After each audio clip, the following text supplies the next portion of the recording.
this location because it was a location that I could see everybody's face, and I like to see everybody's face when I talk to people. It's really important to me. So, Tiffany, thanks for that introduction. And I do remember, and I'm going to tell a story connected with it when I get to some other of my remarks. And I want to thank the Greater Philadelphia Hispanic Chamber of Commerce for inviting me today to share my story. And before I do that, I do want to point out some PECO employees that are significant to PECO, and I think also significant to the Hispanic and Latino community in Philadelphia. And the first is my general counsel, Romy Diaz. I don't think there's anybody who doesn't know Romy Diaz in Philadelphia.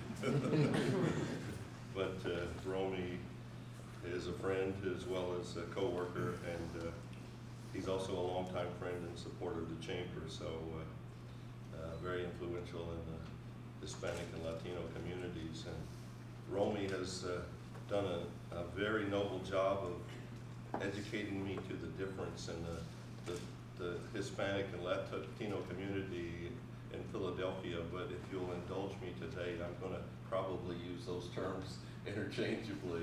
And it's not from ignorance, it's for ease of use.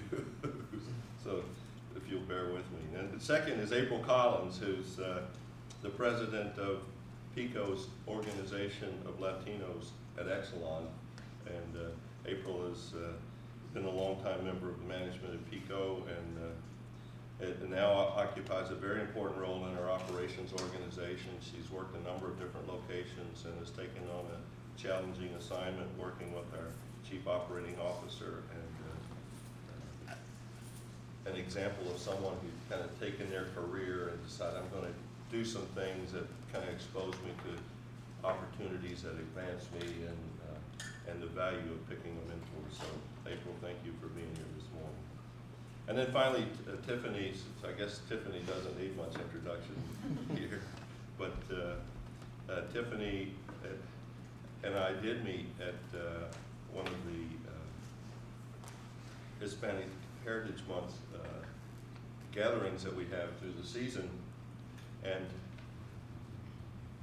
the reason I think that's significant is because Tiffany became connected with Sarah Diaz, Nelson Diaz's wife, and she mentored Tiffany for a number of years.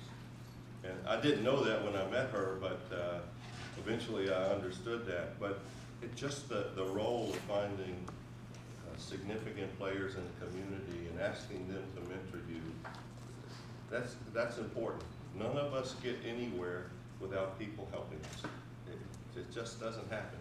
And so I would tell you that sometimes people look at asking for help as a sign of weakness, but I always challenge the PECO employees to look at asking for help as a sign of courage, because it is.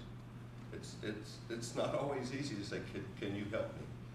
And so if you took anything away from this discussion today, I would ask you to consider, if you're thinking about somebody who you really have a connection with and can mentor you, make that connection. Ask them. It's important. So I'm going to talk briefly about the electric industry, and I'm going to work from my notes here. I probably don't need any notes from that.